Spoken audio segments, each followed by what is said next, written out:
கர்த்தருக்கு பரிசுத்த நாமத்துக்கு ஸ்தோத்திரம். நான் ரொம்ப ஏழ்மையான குடும்பத்தில் பிறந்தவ. ஏழ்மையாக தான் நான் வாழ்ந்தேன். அது மாத்திரம் இல்லாமல் எங்கள் வீட்டுக்காரர் நான் சர்ச்சுக்கு போனால் ரொம்ப அடிப்பார். தெரியாது தான் நாங்கள் சர்ச்சுக்கு போயிட்டு வருவோம். ஞாயிற்றுக்கிழமை டைம்லாம் சர்ச்சுக்கு போயிட்டு வந்தால் ரொம்ப எங்களை வேதனைப்படுத்துவார். சர்ச்சுக்கே போவானான்னு சொல்லுவார். அப்போ கூட நான் விடாமல் ஆண்டவரை பற்றி கொண்டு வாழ்ந்து வந்தேன். அப்போ என் வாழ்க்கையில் ஆண்டவர் பெரிய காரியங்களை செஞ்சார். நான் எங்கள் பிள்ளைங்களை எல்லாம் எங்கள் ஆலயத்துக்கு வந்து நாங்கள் ஒரு மனமாக ஜெபம் பண்ணி ஆண்டவர் கிருபை செஞ்சார். அது மாத்திரம் இல்லாமல் நாங்கள் ரொம்ப ஒரு சின்ன வீட்டில் தான் வாழ்ந்து கொண்டு இருந்தோம். ஆண்டவர் என்ன பண்ணார், எனக்கு 2 வீடு கட்டும்படி கர்த்தர் உதவி செஞ்சார். சாதாரண ஒரு அந்த குர்போஸ் வீடுன்னுவாங்க, அந்த வீட்டில் தான் நான் இருந்தேன். அப்போ ரொம்ப கஷ்டமாக இருக்கும் எனக்கு. ஆண்டவர் எங்களுக்கு 2 வீடு, புதுநெல்லூரில் ஒரு வீடு, பழையநெல்லூரில் ஒரு வீடு ஆண்டவர் கட்டுறதுக்கு உதவி செஞ்சார். கடவுள் வச்சிருந்ததுனால தான் ஆண்டவர் எனக்கு அப்படிப்பட்ட அற்புதங்கள்லாம் செஞ்சார். என்னை எங்கள் வீட்டுக்கார் சர்ச்சிலே வந்து அடிச்சிருக்கிறாரு. அதெல்லாம் நான் பார்க்க மாட்டேன். அப்போ கூட நான் கடவுளை விடாமல் பிடிச்சி கொண்டதுனால என் ஆண்டவர் என்னை உயர்த்தினார். அது மாத்திரம் இல்லை, எங்கள் பிள்ளைங்களுக்கு நல்ல ஒரு திருமணங்களை செய்ய ஆண்டவர் எனக்கு உதவி செஞ்சார். ஒவ்வொரு நாளும் என் பிள்ளைகள் நல்ல இவங்களுக்கெல்லாம் திருமணம் நல்ல மண்டபத்தில் ஆகுது. அது போல் என் பிள்ளைங்களுக்கு நல்ல ஒரு மண்டபத்தில் திருமணம் செய்யணுன்ட்டு ரொம்ப ஆசை. ஆண்டவர் அப்படியே நல்ல 3 பிள்ளைங்களுக்கு நல்ல திருமணங்கள் செய்ய உதவி செஞ்சார். எங்கள் பிள்ளைகள் நல்லா உயர்த்தி வச்சிருக்கிறாரு. எங்கள் பிள்ளைகள் நல்லா வாகனங்களில் வாங்க 2 ஜேசிபி, கழிவு நீர் வண்டி, இது காரு எல்லாம் வாங்குறதுக்கு ஆண்டவர் எங்களுக்கு உதவி செஞ்சார். ஒரு நேரத்தில் எங்களுக்கு வண்டியே இருக்காது, யாரானா கேட்டு தான் வாங்கின்னு போவேன் எங்கன்னா ஊருக்கு போனால் கூட. ஆனால் ஆண்டவர் எங்களுக்கு இப்போ காரில் போகிறதுக்கு ஆண்டவர் எங்களுக்கு உதவி செஞ்சார். கடவுளை உறுதியாக நான் பிடிச்சி கொண்டதுனால ஆண்டவர் என்னை மேன்மைப்படுத்தினார். என் சிறுமையை கண்ணோக்கி பார்த்த தெய்வத்துக்கு நான் நன்றி சொல்கிறேன். இந்த சிறு சாட்சியை கர்த்தர் ஆசீர்வதிப்பாராக. கர்த்தருக்கு ஸ்தோத்திரம், தேவனுக்கு மகிமை உண்டாவதாக. ஆண்டவரும் இரட்சகருமான இயேசு கிறிஸ்துவின் நாமத்தில் உங்கள் யாவருக்கும் என் அன்பின் வாழ்த்துக்களை தெரிவித்துக் கொள்கிறேன். இது தேவனின் வார்த்தை வெளிப்படும் நேரம். தேவ செய்தியின் தலைப்பு, ஜெபிக்கிற மனுஷனை தேடுகிறார். என் அன்பு சகோதரனே சகோதரியே, இந்த நாளில் கூட நம்முடைய ஆண்டவராகிய இயேசு கிறிஸ்து ஜெபிக்கக்கூடிய மனுஷனை தேடிக்கொண்டிருக்கிறார். ஆகவேதான் வேதாகமத்தில் ஏசாயாவின் புஸ்தகம் 59ஆம் அதிகாரம் 16ஆம் வசனத்தை நாம் வாசிக்கும் பொழுது, ஒருவரும் இல்லை என்று கண்டு விண்ணப்பம் பண்ணுகிறவன் இல்லை என்று கண்டு ஆச்சரியப்பட்டார். ஆதலால் அவருடைய புயமே அவருக்கு ரட்சிப்பாகி அவருடைய நீதியே அவரை தாங்குகிறது. ஹல்லேலூயா. இங்க ஆண்டவர் பாருங்க, ஒரு ஏக்கத்தோடு கூட ஒரு காரியத்தை என்ன பண்றாரு, பேசிக்கொண்டிருக்கிறார். என்னன்னு சொன்னா, ஒருவரும் இல்லை என்று கண்டு விண்ணப்பம் பண்ணுகிறவன் இல்லை என்று கண்டு. ஏன்னு சொன்னால், இஸ்ரவேல் ஜனங்களை கர்த்தர் உருவாக்குனதற்கு காரணம், அவர்கள் என்ன பண்ணோம், அவரோடு கூட பேசி கொண்டிருக்கணும், அவருடைய நாமத்தை மகிமைப்படுத்தணும்னு சொல்லிட்டு தான் தேவனுடைய வாஞ்சை. ஆனால் அவர்கள் தேவனை மறந்து இஷ்ட போன போக்கில் வாழ்ந்து அடிமைத்தனத்துக்குள்ளே கடந்து போகும் பொழுது ஆண்டவர் அவர்கள் பார்த்து வேதனைப்பட்டு கொண்டிருக்கிறார். இப்படிப்பட்ட கஷ்டங்களை பட்டு கொண்டிருக்கிற நீங்கள் அவரை நோக்கி என்ன பண்ணுறதில்ல, விண்ணப்பம் பண்ணுகிறது கிடையாது. ஆகவே தான் சொல்கிறாரு, ஒருவரும் இல்லை என்று கண்டு விண்ணப்பம் பண்ணுகிறவன் இல்லை என்று கண்டு ஆச்சரியப்பட்டார். அப்போ பாருங்க, தேவன் விண்ணப்பம் பண்ணுகிறவன் இல்லை என்று கண்டு என்ன பண்ணுறாராம், ஆச்சரியப்பட்டு கொண்டிருக்கிறார். இன்றைக்கு பாருங்க, இந்த பூமியில் ஆண்டவர் ஏராளமான மனிதர்களை உருவாக்கி வைத்திருக்கிறார். பாருங்க, எத்தனையோ லட்சக்கணக்கான, கோடிக்கணக்கான, மில்லியன் கணக்கான மக்கள் இருக்கிறாங்க. அத்தனை பேருக்குள்ள மத்தியில ஜெபிக்கிற மனுஷன் இல்லையாம். ஹல்லேலூயா. அதை பார்த்து கர்த்தர் என்ன பண்றாராம், ஆச்சரியப்பட்டார். ஹல்லேலூயா. அது மாத்திரமல்ல, ஒரு வசனம் சொல்றாரு, இதோ திறப்பில் நிற்கவும் சுவரை அடைக்கவும் தக்க ஒரு மனுஷனை தேடினேன், ஒருவனையும் காணேன். ஹல்லேலூயா. அப்போ தேவனுடைய வாஞ்சை எல்லாம், தேவனுடைய விருப்பம் எல்லாம் ஜெபிக்கிற ஒரு மனுஷன் இருக்கிறானா, என்னை நோக்கி பார்க்கக்கூடிய ஒரு மனுஷன் இருக்கிறானான் என்று தான் தேவன் என்ன பண்றாரு, பார்த்து கொண்டிருக்கிறார். ஹல்லேலூயா. இன்றைக்கு கூட உலகத்தில் நான் அடிக்கடி ஒரு பழமொழி சொல்லுவது உண்டு. என்னன்னு சொன்னா, மூளை சாதிக்காத என்ன பண்ணுமா, முழங்கால் சாதிக்கும். அப்ப பாருங்க, நம்முடைய முழங்காலுக்கு, நம்முடைய ஜெபத்திற்கு தேவன் அப்படிப்பட்ட ஒரு வல்லமையை வைத்திருக்கிறார். ஹல்லேலூயா. இன்றைக்கு யாரெல்லாம் ஜெபிக்கிறீர்களோ, உங்களுக்கு ஒரு விசேஷித்த ஒரு கணத்தை தேவன் வைத்திருக்கிறார். உங்களுக்கு விசேஷித்த ஒரு பாதுகாப்பை தேவன் வைத்திருக்கிறார். ஜெபிக்க ஜெபிக்கிற மனுஷனுக்கு விரோதமாக பிசாசு எந்த ஒரு காரியங்களும் செய்ய முடியாது. ஜெபிக்கிறவனுக்கு ஒரு விசேஷித்த ஒரு பாதுகாப்பு மாத்திரமல்ல, தேவ தூதர்கள் அவர்களை கொண்டு பெரிய காரியங்களை செய்ய வல்லவராக இருக்கிறார். ஹல்லேலூயா. என் அன்பு சகோதரனே சகோதரியே, இந்த நாளில் கூட பாருங்க, ஆண்டவர் சீஷர்களை பார்த்து கேட்கிறாரு, 1 மணி நேரமாவது விழித்திருக்க கூடாதா? 1 மணி நேரமாவது என்ன பண்ணுங்க, ஜெபத்துல எனக்காக விழித்திருக்க மாட்டீங்களான்னு சொல்லிட்டு ஆண்டவர் ஏக்கத்தோடு கூட கேட்டுக்கொண்டிருக்கிறார். இப்ப பாருங்க, தேவன் நமக்கு ஜெபத்தை கற்றுக் கொடுத்தவர். அவர் ஒரு ஜெப வீரரா இருந்தார்.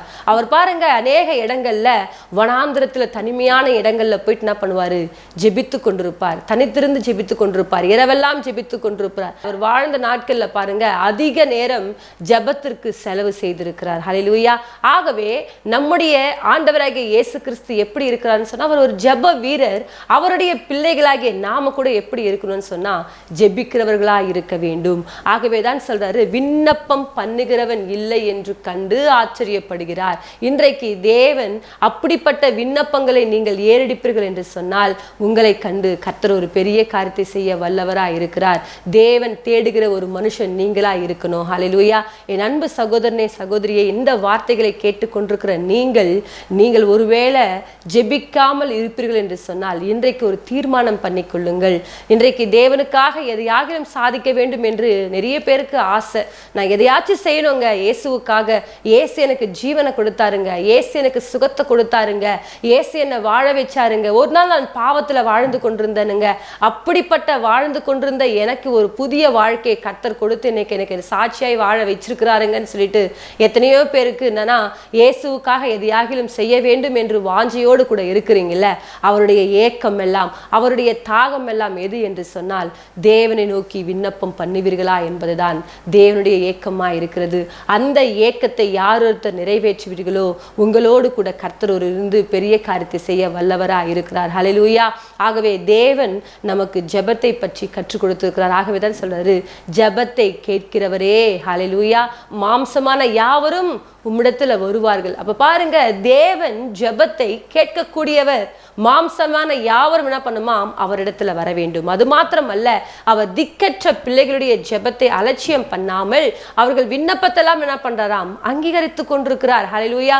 ஆகவே தேவன் உங்கள் ஜெபத்தை அலட்சியம் பண்ண மாட்டாரு. உங்கள் ஜெபத்தை தேவன் கேட்கக்கூடியவரா இருக்கிறாரு. இன்றைக்கு நிறைய பேர் யோசித்து கொண்டிருக்கிறீங்க, நான் பாவம் செய்யறேங்க, நான் பரிசுத்தமா இல்லைங்க, நான்லாம் ஜெபம் பண்ண ஆண்டவர் கேட்பாரான்னு சொல்லிட்டு நிறைய பேர் கேள்வி கேட்டுக்கொண்டிருக்கிறீங்க. இப்படி கேள்வி கேட்டுக்கொண்டிருக்கிற அன்பு தேவஜனமே, உங்களை பார்த்தா கர்த்தர் சொல்றாரு, விண்ணப்பம் பண்ணுகிறவன் இல்லை என்று. ஹல்லேலூயா. இன்றைக்கு நீங்கள் விண்ணப்பம் பண்ணுவீர்கள் என்று சொன்னால், நீங்கள் எப்படிப்பட்ட பாவம் செய்திருந்தாலும் அவை எல்லாவற்றையுமே தேவன் மன்னித்து உங்களுடைய விண்ணப்பங்களை தேவன் அங்கீகரிக்க வல்லவராய் இருக்கிறார். ஹல்லேலூயா. நீங்கள் இன்றைக்கு ஜெபிக்க தீர்மானம் பண்ணிக்கொள்ளுங்கள். ஜெபத்தை தேவன் அதிகமாய் விரும்பி கொண்டிருக்கிறார். ஹல்லேலூயா. அன்றைக்கு பாருங்க, எலியா என்பவன் நம்மை போல ஒரு பாடுள்ள மனுஷன்தான். ஆனால் அவர் எப்படிப்பட்டவர் என்று சொன்னால், கருத்தாய் ஜெபிக்கக்கூடியவராய் இருந்தார். அப்படி கருத்தாய் ஜெபிக்கக்கூடியவர் என்ன பண்றாரு, பாகால் தீர்க்கதரிசிகளுக்கு முன்பாக போயிட்டு என்ன பண்றாரு, சவால் விட்டு கிட்டத்தட்ட 850 பாகால் தீர்க்கதரிசிகளுக்கு முன்பாக போயிட்டு என்ன பண்றாரு, சவால் விட்டு என்ன பண்றாரு, தேவன் சமூகத்துல ஒரு பெரிய ஜெயத்தை பார்க்கிறார். அங்க பாருங்க, அவங்க பாகால் தீர்க்கதரிசிகள் காலையிலிருந்து சாயங்காலம் வரைக்கும் என்ன பண்றாங்க, அவருடைய தெய்வங்களை கூப்பிடுறாங்க. ஆனா எந்த தெய்வமும் வரல. ஆனால் எலியா தீர்க்கதரிசி ஒன்றும் இல்லை, கர்த்தரை நோக்கி, கர்த்தாவே என்னை கேட்டருளும் என்று சொல்லி கர்த்தரை நோக்கி ஒரு ஜெபம் பண்றாரு. ஜெபம் பண்ண மாத்திரத்துல வானத்திலிருந்து அக்கினி இறங்கி அங்கிருந்த எல்லா காலை முதற்கொண்டு அங்கிருந்த தண்ணீர் முதற்கொண்டு எல்லாவற்றையும் நக்கி போட்டு ஒரு பெரிய ஜெயத்தை தேவன் பெற்று கொடுத்தார். ஹல்லேலூயா. அப்ப பாருங்க, ஜெபிக்க கூடிய ஒரு மனிதன் சொன்னா உடனே தேவன் ஒரு பதில் கொடுத்தார். அப்படிப்பட்ட மனிதனுடைய வாழ்க்கையில ஒரு பெரிய சோர்வு பாருங்க. இதை கேள்விப்பட்ட ஏசபேல் என்ன பண்றாங்கன்னு சொன்னா, உடனே என்ன பண்றோம், இந்த எலியா தீர்க்கதரிசியை சாகடிக்கணும்னு சொல்லிட்டு சொல்றாங்க. அவர் ஆணை பிறப்பிச்சிடுறாங்க. அதை கேள்விப்பட்ட மாத்திரத்துல எலியா என்ன பண்றாரு, சோர்ந்து போயிட்டு ஓடி போயிட்டு என்ன பண்றாரு, ஒரு சூறை செடியின் கீழே போயிட்டு என்ன பண்றாரு, படுத்துக்கொண்டு அங்க என்ன பண்றாரு, கர்த்தரை நோக்கி என்ன பண்றாரு, ஒரு ஜெபம் பண்றாரு. அதை எடுத்து வாசிப்போம்.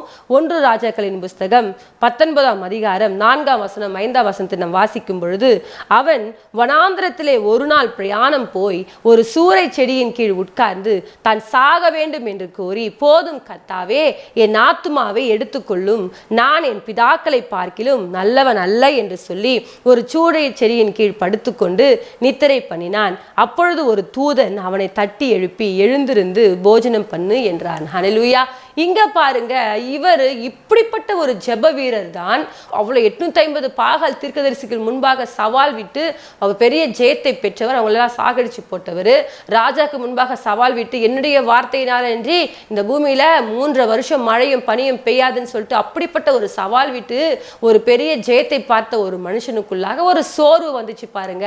எந்த மனுஷன் ஜெபிக்கிறவனா இருக்கிறானோ அவனுடைய வாழ்க்கையில சோர்வுகள் வரும் பொழுது உடனே ஒரு தூதனை கர்த்தர் உங்களுக்காக அனுப்ப வல்லவராய் இருக்கிறார். ஒருவேளை நான் நிறைய காரியங்களுக்காக ஜெபித்து என்னுடைய வாழ்க்கையில் நான் நிறைய சோர்வுகளை பார்த்துட்டேங்க. என் வாழ்க்கையில என்னுடைய வாழ்க்கை ஒரே பிரச்சனை, ஒரே போராட்டம், நிந்தை, அவமானம் என்று சொல்லி நிறைய பேர் ஜெபம் செய்வதை விட்டுட்டீங்களா? இன்றைக்கு கூட அன்பு சகோதரனே, சகோதரியே, இந்த வார்த்தைகளை இந்த ஜாய் டிவியின் மூலமாய் கேட்டுக்கொண்டிருக்கிற உங்களுடைய வாழ்க்கையில நீங்கள் ஜெபித்த காரியங்களுக்கு பதில் கிடைக்கல, ஒருவேளை நான் ஜெபிக்கிறது நிமித்தமாய் எனக்கு நிறைய போராட்டம் வந்து கொண்டிருக்கிறது, நிறைய பிரச்சனைகள் வந்து கொண்டிருக்குதுன்னு சொல்லிட்டு அநேக நேரங்களில் சோர்ந்து போய் காணப்படுறீங்களா? உங்களுக்கு தான் இந்த வார்த்தைகள் தேவன் கொடுத்து கொண்டிருக்கிறார். ஹல்லேலூயா. அன்றைக்கு பாருங்க, எலியா ஒரு பெரிய சக்சஸ்ஃபுல்லான ஒரு வாழ்க்கை வாழ்ந்தவர் தான். ஆனால் அவருக்குள்ளாக ஒரு சோர்வு வந்த உடனே, போதும் கர்த்தாவே, என் பிதாக்களை பார்க்க நான் நல்லவன் அல்ல, என் ஜீவனை நீங்க என்ன பண்ணுங்க, எடுத்துக்கொள்ளுங்கன்னு சொல்லிட்டு ஜெபிக்கும் பொழுது உடனே தூதனை கர்த்தர் அனுப்பி அவனை தட்டி எழுப்பி சுட சுட அப்பமோ இறைச்சியும் கொடுத்து, நீ போக வேண்டிய தூரம் வெகு தூரம், ஆகவே இதை சாப்பிட்டு என்ன பண்ணு, பிரயாணம் பண்ணு என்று சொல்லி என்ன பண்றாரு, தூதனை கொண்டு அந்த மகனை கர்த்தர் தேற்றக்கூடியவராய் இருக்கிறார். ஹல்லேலூயா. இன்றைக்கு கூட கர்த்தர் உங்களுக்காக ஒரு தூதனை ஆயத்தப்படுத்தி வைத்திருக்கிறார். நீங்கள் சோர்ந்து போகாதீர்கள். உங்களுடைய வாழ்க்கையில நீங்கள் ஜெபிப்பதற்கு நிச்சயமாக ஒரு பதில் உண்டு. ஹல்லேலூயா. ஜெபிக்கிற மனுஷன் ஒருபோதும் தோற்று போனதே கிடையாது. ஜெபிக்கிறவனுடைய வாழ்க்கையில கர்த்தர் ஒரு பெரிய ஜெயத்தை வைத்திருக்கிறார். ஒன்றும் இல்லைங்க, தொடர்ந்து ஜெபித்து கொண்டே இருங்க. ஜெபிக்க ஜெபிக்க ஜெபிக்க ஜெபிக்க உங்களுடைய வாழ்க்கையில ஒரு பெரிய ஆசீர்வாதத்தை நீங்கள் பார்ப்பீர்கள். உங்களுடைய வாழ்க்கையில வியாதியை கண்டு சோர்ந்து போயிருக்கிறீங்களா? பிசாசின் பிடியை கண்டு சோர்ந்து போயிருக்கிறீங்களா? உங்க குடும்பத்துல கடன் பிரச்சனையை கண்டு சோர்ந்து போயிருக்கிறீங்களா? வேலை இல்லைன்னு சொல்லிட்டு சோர்ந்து போயிருக்கிறீங்களா? பிள்ளை இல்லைன்னு சொல்லிட்டு சோர்ந்து போயிருக்கிறீங்களா? என்ன விதத்துல நீங்கள் சோர்ந்து போயிருக்கிறீங்க? நான் ஜெபிக்கிறேங்க, ஆனா எனக்கு பதில் கிடைக்கலன்னு சொல்லிட்டு சோர்ந்து போயிருக்கிறீங்களா? இன்றைக்கு கூட பாருங்க, நீங்கள் தொடர்ந்து ஜெபித்து கொண்டே இருங்கள். உங்கள் ஜெபங்களுக்கு நிச்சயமாக தேவன் பதில் கொடுக்க வல்லவராய் இருக்கிறார். அன்றைக்கு எலியாவிற்கு ஒரு தூதனை அனுப்பின தேவன் இன்றைக்கு உங்களுக்காக ஒரு தூதனை தேவன் அனுப்ப வல்லவராய் இருக்கிறார். ஹல்லேலூயா. என் அன்பு சகோதரனே, சகோதரியே, அன்றைக்கு இயேசு கிறிஸ்து நமக்கு ஜெபித்து என்ன பண்ற நிறைய காரியங்களை கற்றுக் கொடுத்திருக்கிறார். அவரை போல நாமும் ஜெபிக்கக்கூடியவர்களாய் இருக்க வேண்டும். எலியாவை போல நாம் ஜெபிக்கக்கூடியவர்களாய் இருக்க வேண்டும். பேதுருக்காக என்ன பண்றாங்க, சபையர் எல்லாரும் ஊக்கமாய் ஜெபிக்கிறாங்க. தேவன் என்ன பண்றாருன்னு சொன்னா, அந்த சிறைச்சாலை நடுவுல தேவதூதரை கர்த்தர் அனுப்பி அந்த இடத்திலிருந்து என்ன பண்றாரு, பேதுருவை கர்த்தர் விடுதலையாக்கி கொண்டு வருகிறார். ஹல்லேலூயா. இன்றைக்கு கூட இந்த வார்த்தைகளை கேட்டுக்கொண்டிருக்க அன்பு தேவச்சனமே, எந்த விதத்தில் நீங்கள் சிறைப்பட்டு போனாலும் உங்களுக்காக கர்த்தர் ஒரு தூதனை வைத்திருக்கிறார். அந்த தூதன் உங்களை விடுதலையாக்க, உங்களோடு கூட இருந்து உங்கள் சோர்வுகளை மாற்ற அவர்கள் வல்லவராக இருக்கிறார். ஹல்லேலூயா. அது மாத்திரமல்ல, அன்றைக்கு யாக்கோபு பாருங்க சோர்ந்து போயிட்டு என்ன பண்றாரு, அந்த இரவெல்லாம் போராடி ஜெபித்து கொண்டிருக்கிறார். தூதன் என்னை போக விடு, எனக்கு டைம் ஆகுதுன்னு சொன்னா கூட என்ன பண்ணல, விடாமல் தொடர்ந்து போராடி என்ன பண்றாரு, ஒரு ஜெயத்தை பார்க்கிறார், ஒரு ஆசீர்வாதத்தை பெற்றுக்கொள்கிறார். அதே போல இன்றைக்கு உங்களுடைய வாழ்க்கையில உங்களுக்கு சோர்வுகள் வரும்பொழுது, உங்களுடைய வாழ்க்கையில போராட்டங்கள் வரும்பொழுது நீங்கள் தேவனை நோக்கி பாருங்கள். ஹல்லேலூயா. ஜெபிப்பதை மாத்திரம் விடாதீர்கள். நீங்கள் ஜெபித்து கொண்டே இருப்பீர்கள் என்று சொன்னால் உங்களுக்காக கர்த்தர் ஒரு தூதனை அனுப்பி அவரை கொண்டு உங்களை வழிநடத்த தேவன் வல்லவராய் இருக்கிறார். உங்களுக்கு விசேஷித்த ஒரு கனம் உண்டு, விசேஷித்த ஒரு பாதுகாப்பு உண்டு, விசேஷித்த ஒரு பலனை கொடுக்க தேவன் வல்லவராய் இருக்கிறார். ஆகவே தேவன் ஆச்சரியப்படுகிறார் இன்றைக்கு ஜெபிக்கிறவன் இல்லை என்று சொல்லி. நீங்கள் ஒரு பொருத்தனை பண்ணிக்கொள்ளுங்க. ஏசப்பா, நான் ஜெபிக்கிற ஒரு மனுஷியா இருப்பேன், நான் ஜெபிக்கிற ஒரு மனுஷனா இருப்பேன், நான் உமக்காக எழும்பி தேவனுடைய சமூகத்துல பிறருக்காக போராடி ஜெபிப்பேன் என்று சொல்லி ஒரு தீர்மானம் பண்ணிக்கொள்ளுங்கள். கர்த்தர் உங்களோடு இருந்த ஒரு பெரிய காரியத்தை செய்வார். நம் யாவரும் இணைந்து ஒரு சிறிய ஜெபத்தை எடுப்போம். ஸ்தோத்திரம் தகப்பனே, மகா இரக்கம் கிருபை நிறைந்த எங்கள் அன்பின் தகப்பனே, இந்த நாளுக்காய் ஸ்தோத்திரம் ஆண்டவரே. விண்ணப்பம் பண்ணுகிறவன் இல்லை என்று கண்டு கர்த்தர் நீர் ஆச்சரியப்படுகிறீர் ஆண்டவரே. இன்றைக்கு கூட எத்தனையோ பிள்ளைகள் விண்ணப்பம் பண்ண முடியாம, ஜெபிக்க முடியாம கஷ்டப்பட்டு கொண்டிருக்கிறாங்கப்பா. அந்த பிள்ளைகள் ஆண்டவரே ஜெபிப்பதற்கு கிருபையை தருவீராகப்பா. அந்த பிள்ளைகள் உமோடு நெருங்க, உமோடு பழக, அந்த பிள்ளைகளுக்கு தேவன் இரக்கம் செய்வீராக. தேவ கரம் அந்த பிள்ளைகளோடு கூட இருக்கட்டும். அன்றைக்கு எலியாவை தேற்றின தேவன், அன்றைக்கு ஆண்டவரே பேதுருவுக்கு ஒரு விடுதலை கொடுத்த தேவன் ஆண்டவரே, அப்பா தகப்பனே, எங்களுடைய வாழ்க்கையில கூட ஆண்டவரே அப்பா தூதர்களை அனுப்பி எங்களை நீர் வழிநடத்த போவதற்காய் ஸ்தோத்திரம். தேவ கரம் கூட இருக்கட்டும். பார்த்திருக்கிற ஒவ்வொரு பிள்ளைகளையும் பலப்படுத்தும், பெரிய காரியங்களை செய்யும். நாமும் ஒன்றே மகிமைப்படட்டும். இயேசுவின் மூலமாய் ஜெபிக்கிறோம் எங்கள் ஜீவன் நல்ல பிதாவே, ஆமேன். கர்த்தர் தாமே உங்களை ஆசீர்வதிப்பாராக. God bless you.